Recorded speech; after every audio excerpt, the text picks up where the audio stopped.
After the written test and interview results dropped, and I ranked first in both, I thought getting into University A's lab was basically a done deal. But nah, with just one damn sentence, Susan gave my spot to some poor kid who ranked dead last. Her reason? Financial aid should go all the way. She wanted to help him chase his dream. And apparently having her was enough for me. Classic savior complex, using me as the damn sacrifice. If that's the case, I don't want her anymore. Love is optional, but a future? That ain't. Chapter 1. When the admission results came out, I stood on the street, totally dazed. Nothing's ever 100% certain in life, but this? Way out of left field. A university's lab had a 100% acceptance rate for its own PhD students. Everyone else got in. Everyone. Except me. First place. Rejected. I opened WeChat Moments and saw someone already celebrating. The dude at the bottom of the list finally got his dream. Weird definition of success. Attached was a screenshot of the lab's acceptance results. Vincent, the guy with the worst scores among all candidates. Susan even liked his post. Her comment? Keep going. A senior who helped with recruitment called me. Romeo, you done something to tick someone off recently? No, senior. Why? He sounded genuinely confused. Apparently, the reason Vincent got my spot was that his undergrad aligned better with the lab's future research. Yeah. He paused. I found out. Susan had a word with them. You piss her off or something? Cold ice ran down my spine. Not many knew Susan and I were together. Her dad's the biggest shareholder of a university's lab. She kept it quiet so no one would gossip I got in because of her. Only our inner circle knew. I used to appreciate that. But everyone thinks I got rejected because I offended her. What a joke. After thanking the senior, I ended the call and got a message from her. Did the results come out? I typed back, you already knew, didn't you? She called immediately. I hung up. Several attempts later, I blocked her everywhere. I could live without it. But my future? Hell no, I wasn't letting that die. My bro Santiago tried to cheer me up, asked me out to eat. Fate had other plans, we ran right into them. To our Vincent, for getting into the lab of his dreams, cheers. Susan stood there, smiling bright at him, real close. Terrible luck for me. Since she's here, I'm at least gonna curse her out. She went way too far. Santiago was about to storm forward, but I stopped him. Forget it. Let's switch spots. As we turned, a voice shouted behind us. Romeo, stop right there. Vincent practically bounced over. Why did you block Susan? What did she ever do to you? Santiago laughed, disbelief written all over him. You're really asking? She stole Romeo's spot in the lab and handed it to you. If he doesn't block you too, should she even let you celebrate the new year with her? Vincent looked humiliated. What do you mean, stole? Every step I took followed the proper process. Just 'cause you got rejected doesn't mean you smear me. Susan walked over, frowning slightly. Vincent's right. Romeo, you need to accept that there's always someone better. Face failure. It's okay if you didn't get in this year, you can try next year. But slandering others? Not cool. She actually blamed me. I stepped closer, locking eyes. Susan, do you dare say you had no part in this? No hidden agenda? Do you dare? My voice cracked on the last few words. Chapter 2. Everyone was sharp, they knew Vincent's scores. But siding with me? No benefit. They just stayed silent, watching. A flicker of guilt crossed Susan's face. She reached for me. Romy, whatever it is, let's talk at home. I'll explain. I shook her off and stepped closer. So you don't even dare admit it? The air went dead quiet. Vincent panicked, arm around Susan's shoulder. That's enough. Take it out on me, not her. I looked at them touching and laughed. You too, perfect match. As I walked out, Vincent muttered under his breath. Forget it, let him have it. She's your girl anyway. That spot should have been his. That night, I packed my luggage. Susan showed up. What are you doing? I didn't stop, didn't look at her. You found someone new. Naturally, I should step aside and bless you too. I scoffed. What are you talking about? She grabbed my arm. I couldn't shake her off. Fine.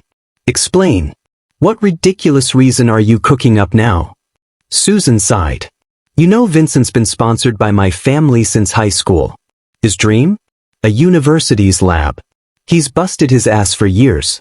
If he couldn't get in, it'd be a huge regret. Since we supported him, we gotta see it through. Help him reach his dream. Finish what we started. I froze, then laughed. So my dream doesn't matter? My hard work's a stepping stone for him. Susan gently stroked my palm, patient and considerate. You're different, Romy. You have me. He has nothing. Next year, if you want it, I'll let you go straight in. I gagged but laughed, disbelief dripping. So who's actually your boyfriend?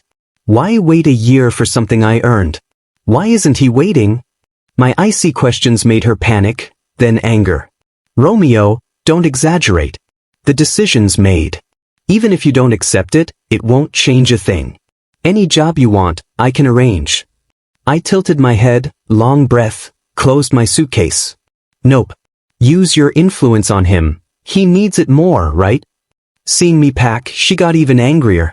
Done yet? He's nothing to me. You're my boyfriend. Back to her cold. Not anymore. Susan, this ends here.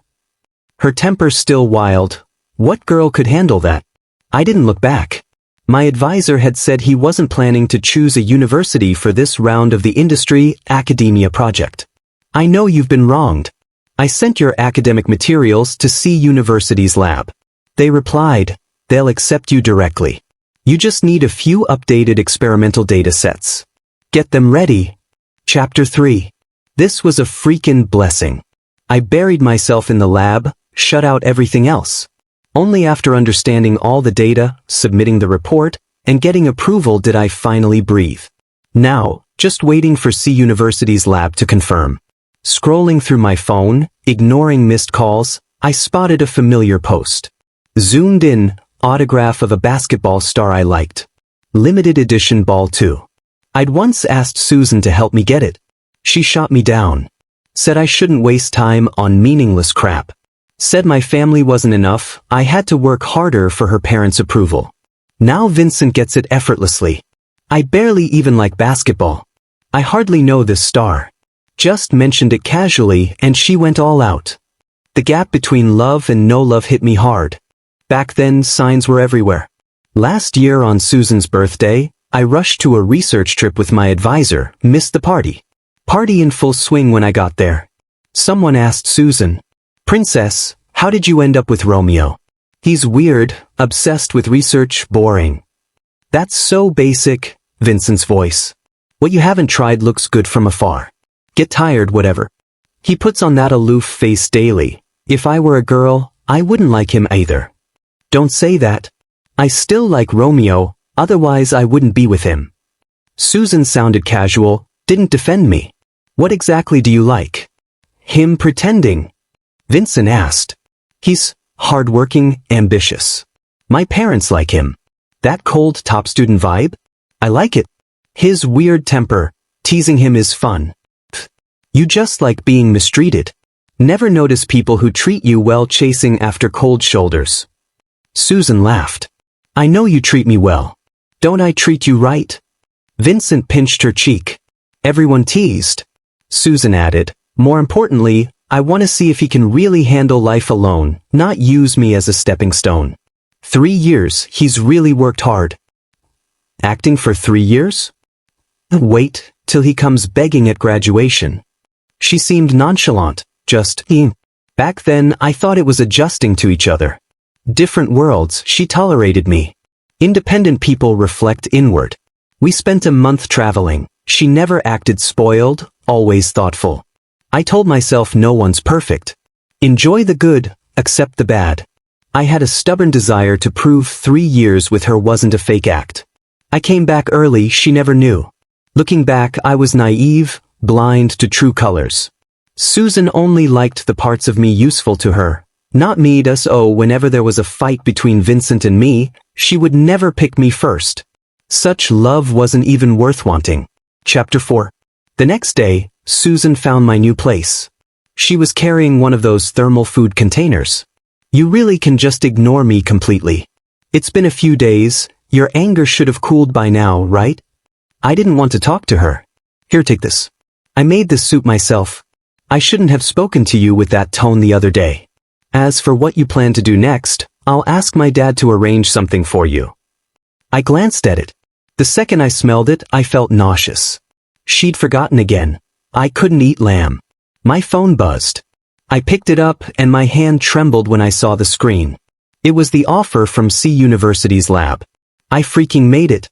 Susan noticed my barely hidden excitement and asked, puzzled, "You found a job this quickly? Is it reliable? Let me see." She reached for my phone, but I dodged like lightning. No need. She let out this helpless laugh. Seriously? I'm your girlfriend. I took a deep breath and said cold as ice, "Miss Susan, did you lose your memory? We already broke up. And you don't need to worry about whether I'm trying to climb by using your family's resources. Considering you could destroy something I earned through my own work with one sentence, I'd say I've suffered a major loss." Susan's face instantly flushed. "You still haven't gotten over that? I told you I'd make it up to you. Can't you have a little empathy for Vincent? Whether I get over it or not doesn't matter. We have nothing to do with each other now. Don't bother me again." I brushed past her and walked away. Behind me came a loud thud, something hitting the ground. I suddenly remembered something and turned back. "Oh right, about that autograph you worked so hard to get him. Looks like he doesn't even like it. Please, you people with money and connections, stop wasting resources. Leave some for us actual fans." Susan rushed forward, flustered. "Romy, let me explain. I thought since so much time had passed and you never mentioned it again, maybe you didn't like it anymore. Vincent said he liked it and he's had so many regrets since he was a kid. I cut her off with a sharp, uncontrollable laugh. "Susan, you still won't admit it. To you, he will always come before me." She lowered her eyes, speechless. That night, just as I finished preparing the onboarding documents and was about to crash, my phone rang nonstop. "Romeo, Susan's drunk. She keeps yelling for you to pick her up. We're at Blue Charm. Come quickly." I could hear her shouting drunkenly in the background. "I'm not going back. Let him come." I raised my voice. "Didn't she tell you I broke up with her? And it's not like she's short of people lining up to take care of her. Vincent got such a huge benefit from her. Shouldn't you all give him the chance to repay her properly?" The noise on the other end stopped. "What nonsense are you spouting? Say that again and I'll sue you for slander." Vincent's panicked anger came through loud and clear. That line about him desperately trying to take care of her must have hit a sore spot. Tonight, every time he tried to get close to Susan, she shoved him away. The people who had been teasing earlier were now giving him weird looks, like he was some homewrecker. But Romeo, me, they knew we broke up. Yet Susan shouted again, slurring, "You didn't break up." I didn't agree. "Romy, come back." The voices overlapped chaotically. "Come on, the princess is already begging you. Enough, being dramatic doesn't look good." "He's right, Romeo. You didn't even get accepted this time. Don't you need Princess Susan to help you get a job? What good is breaking up gonna do you?" I raised my voice again. "Susan, I broke up with you. If you keep bothering me, it's harassment. And the rest of you, don't contact me for any reason." I hung up. My irritation instantly vanished. Then I booked a high-speed train ticket to Sea City for a week later. Chapter 5. A classmate I got along with was throwing a birthday party and invited me. I figured I'd be leaving for Cloud City soon, seeing everyone less, and she probably wouldn't invite Susan. So I said yes. The moment I got there, I saw Susan and Vincent surrounded by a bunch of people. I immediately knew the scene. I turned to leave, but the birthday girl grabbed me. "Top student, what did I do to offend you? You just got here and you're already bailing." Looking at her, maybe I'd misjudged. She genuinely didn't know about Susan and me. I picked a corner seat and sat down, listening to people whisper nearby. "The guy next to Princess Susan, is that her boyfriend?" "Probably. They're together all the time, but never official. Bringing him here basically makes it official." I sipped my drink, bored, planning to say hi to the birthday girl and leave early. Susan strolled over, bright smile plastered on her face. "Romy, you look really handsome today." I lowered my eyes, didn't answer. She sat beside me. "Today, I'm gonna give you a surprise." From across the room, Vincent's stare, sharp, venomous, was locked on me. Not interested. I still didn't look at her. "Your temper really never changes. Only I can tolerate you like this." The birthday girl stepped on stage with a mic. "Thanks for coming to my party. Among us tonight is a couple who've known and loved each other for years. They want to publicly share their sweet relationship." I saw Susan grab the mic. Any last wishful thinking I had vanished. She smiled at me, radiant. "My boyfriend is Romeo, the top student of our department. We've been together 4 years." 2 male classmates grabbed me, pulling me toward the crowd. "Next, I want to propose to Mr. Romeo." Susan pulled out a ring box, walking toward me. "Romy, will you marry me?" The birthday girl cheered. "Say yes. Say yes." I turned my head toward Susan. No guilt. No remorse. Just a radiant girl lying straight to my face. A wave of sadness hit me. She grabbed my hand. "Oh, come on, why are you shy? I'm a girl, being proactive." I swung my arm.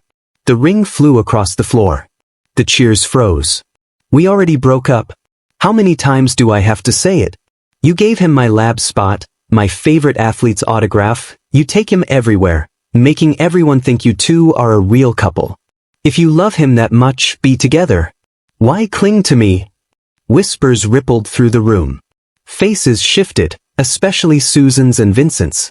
So Vincent isn't actually her boyfriend but got into a university's lab? No wonder the real boyfriend's pissed. I didn't even know this guy was her boyfriend until today. Then what does that make Vincent? The side piece. Susan's face went ice cold. "Enough." Chapter 6. The room went silent again. The birthday girl frowned. "Romeo, why are you like this? I wanted to use my party to propose to you. She's a girl, her family's background, her character. Why are you hung up on trivial stuff? Once married, any job you want is sorted with one word from her." I turned to her, cold as ice. "You don't consider me a friend either. I don't believe you didn't know anything. What benefit did she promise you?" Her face panicked. Cheeks flushed. "I don't know what you mean. If I didn't see you as a friend, why would I want you to have a good future? Stop acting out. Your temper is gonna scare everyone off." Susan stared, waiting for me to back down. Waiting for me to be grateful. Memories flashed before me like a spinning lantern. Forget it. I had nothing left to say. I turned to leave. Vincent lunged. "What are you being arrogant about? Susan helped me once. You keep clinging. Everyone thinks you're the homewrecker. Clear my name or don't even think about leaving." His grip was strong. I'd seen this before. He knew pressure points. Now I realized his plan, to cripple me quietly. No evidence afterward. Idiotic. I grabbed his wrist, punched him with everything I had. He stumbled, fell smoothly to the floor. Wiped blood from his mouth, glared, cursed. "Romeo, you violent maniac." Susan rushed to help him. Then yelled at me. "I was the one who cost you your spot, not Vincent. If you're mad, take it out on me. Why hurt him?" I froze, then laughed. "I hit him because he tried to attack me. Self-defense. Stop twisting it. Nothing to do with you anymore." "Miss Susan, do you really fantasize about 2 men fighting over you? Vincent likes toxic competition. I'm not interested." She froze. The party ended awkwardly. Later, I found out the birthday girl had accepted a benefit from Susan, her family's company cooperation project. After the party fiasco, it fell through. Susan got scolded, blamed me, sent angry messages. Vincent was right, you're acting high and mighty. If you wanted to reject her, why not after? Why ruin my birthday? Romeo, someone like you deserves no friends. I blocked her, thinking, this whole circle's rotten to the core. Chapter 7. Since I called out Vincent's shady backdoor deal publicly, the matter blew up. Everyone already knew the truth, but on paper, everything looked flawless. Lab admissions aren't just grades, they're holistic. Plenty of room for manipulation, subjective factors, exaggerating experience, exploiting loopholes to show favoritism. My advisor was pissed but couldn't publicly demand justice. But by canceling the original A-University collaboration project, he made it clear. A loud slap on Susan and Vincent's faces. Working with our own lab was tradition, not a must. C-University's lab has been growing. Moving there was also breaking boundaries in a good way. I've been lucky to have such an awesome advisor, major reason I got this far. Just as I pictured my future, Susan reappeared like a persistent ghost. Romy, I talked to my dad. He'll give you an executive position. Satisfied now? Let the past go and stop making things hard for Vincent. After that complete fallout, I thought she'd finally chill. You still think the reason I can't get over it is that I didn't get your help? I hadn't expected that even after 4 years, her understanding of me was still this shallow. That's not what I meant. I just said I'd compensate you. I don't need it. I'll earn my own future. If you stop wrecking my opportunities, I'll already be grateful, okay? My tone was hard, laced with sarcasm. She ran out of patience too. Fine, fine, you're so capable, so high and mighty. Just don't come begging me later. This time, we were definitely done for good. But on the day I officially joined C-University's lab, Susan showed up again. Romy, why didn't you tell me you got accepted by C-University? The moment I saw her, my instinct was pure mockery. Even though you didn't have the power to mess with C-University and ruin my future again, there's no need to tell random people something this big. A hint of sincerity flashed in Susan's eyes. Romy, now I know you truly are exceptional. You can carve out a bright future all on your own. I was narrow-minded before. Will you forgive me? I've really missed you these past days. I scoffed. I'm starting to think you bring misfortune to me. Ever since I left you, everything's gone smoothly. So, for safety's sake, we shouldn't have any further contact. She panicked, stepping closer and grabbing my hand. After all these years we've been together, how can you just throw everything away? Hearing that stirred something in me. After all, that was a huge sunk cost, years I'd really put emotion into. You mentioned all these years. Tell me then, how much of that time were you testing me? Examining me? What now? Are you trying to say I've finally passed your exam? Chapter 8. She admitted it openly. I admit I tested you before, considering your background, but later, I fully believed in you. I truly love you. Romy, let's get married. My parents are super happy with you. Right now is perfect. I let out a mocking laugh. And what about your Vincent? Her voice got urgent. There's nothing between us. Helping him get into the lab was just fulfilling his dream. From now on, I won't have anything to do with him, Romy. Believe me. She always spoke sweet, coaxing words, no regard for logic. None of her past actions could hold up under any explanation either. I shook my head. I don't buy it. After that day, every 2 or 3 days, Susan would show up in C-City to block me. At the same time, I heard from a senior about Vincent. When someone's virtue doesn't match the position they gain, misfortune hits inevitably. He was the perfect example. Lab work was strict. Everyone had responsibilities and deadlines. But Vincent couldn't keep up, slacking off, leaving early, delaying progress repeatedly. Everyone already resented him for being a half-baked backdoor entrant. Yet Susan always protected him, so no one dared to speak up. Instead of feeling guilty, Vincent acted smug. He even bragged online that his princess would always clean up his mess. Later, a major project got scrapped before launch because he hit a huge mistake. The loss was massive. Even Susan couldn't save him this time. The incident freaked her father out. Other lab members filed a joint complaint, complete with surveillance footage, attendance logs, and data reports, ironclad evidence. People started questioning a university's lab recruitment standards and dug up Vincent's evaluation scores. My advisor stepped up, saying his prized student had been treated unfairly during recruitment, the real reason the original collaboration project moved to another lab. He demanded a full investigation into a university's recruitment. Public outrage exploded. In the end, Vincent was booted from the lab for incompetence. Even Susan's meddling as the shareholder's daughter got exposed. Online discussions blew up. So it was all capital pulling strings. No wonder. I feel bad for the student who got pushed out, heard he ranked first in everything. One phone call can wreck someone's future. What did he even do to deserve that? The discussion reached Susan's father's company. She was harshly scolded and removed from her position. She wasn't an only child, easily replaceable. For Susan, a pampered golden girl, the blow was brutal. She took all her anger out on Vincent. Chapter 9. You made such a stupid mistake, and dragged me down with you. Idiot. You're not even worth a single finger of Romy's. At first, Vincent endured it, planning to act pitiful and soften her heart. But when he heard her say he couldn't compare to Romy, he snapped. Yes, I can't compare to him. But you clearly like me more.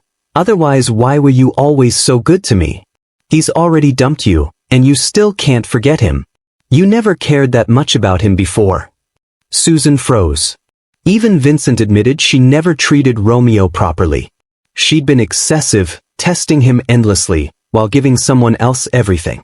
She regretted it badly now. Romeo was outstanding. He never needed her.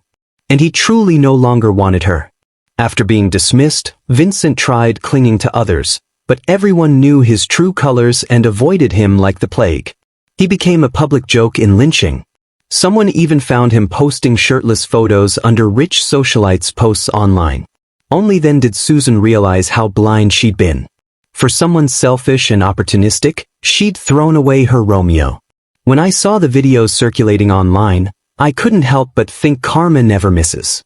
Life at C University's lab was fulfilling but exhausting. I realized it wasn't inferior to a university at all. Recruitment wasn't about the school, you had to prove your ability. Research funding grew every year. Professors seeing the lab environment shifted their projects here. A university lost big projects. Susan's father blamed her even more. He sent her to a subsidiary in Africa to atone for her mistakes. She couldn't return without results. Before leaving, Susan found me again. In just 1 month, she'd grown noticeably thinner, defeated. The eyes that once shined like stars over the ocean had dimmed. Romy, I'm leaving. I might not see you for a long time. Tears streamed down her face. A woman sobbing and shaking before me, being cold would seem heartless. I handed her a tissue. She grabbed my wrist. Romy, you still care about me, don't you? Wait for me. When I achieve something there, I'll come back. Then we can get married, okay? Had she grown in age but not in wisdom? I pulled my hand back forcefully and said coldly, your family's rich and powerful. I'm just an ordinary guy, not someone who can climb that high. I know you're angry at me. It was my fault before. I didn't expect Vincent to be that kind of person. Chapter 10. I let out a soft laugh. Your thinking's weird. What Vincent is like has nothing to do with me. Your distrust of me, your prejudice, your unconditional kindness to him, stringing both sides along, those were your problems. Now you've realized I never needed to rely on you, and Vincent's true colors are out, so you're desperate to win me back. But think carefully, did you ever really love me? Susan couldn't answer. 3 years later, I'd achieved many of my childhood dreams. The stuff I couldn't get over before were just small wrinkles in the long scroll of life. Still there, but nobody cared. At a gathering, people praised me, saying I'd become the most successful among them. Nobody remembered the old criticisms, saying without Susan I had no future. Even the girl who once deceived me acted like she'd never sent those messages. She smiled brightly. Top student, everyone said. You were full of potential back then. I glanced at her and replied politely, coldly, thanks for the compliment. Her smile froze. She didn't come near me again. The former center of attention, though absent, still dominated conversations. Did you hear Susan's suffering in Africa? That place is basically unlivable. Her dad's ruthless. Once he threw her away, she was done for. That's how wealthy families work. When everything's fine, you're their treasure. When trouble comes, you're a discarded pawn. Looks glamorous outside, but it's worse than our lives. I heard Vincent went back to his hometown and started live streaming. Honestly, it was painful. Cringeworthy. With so many types of streams out there, he picked that kind. Fast money, he said. Wasn't he living off his ex's support before? When did he ever grind for himself? I listened to the same boring gossip swirling around. Before the gathering ended, I got up and left. Life's too short for meaningless socializing. Endless possibilities were waiting for me to explore.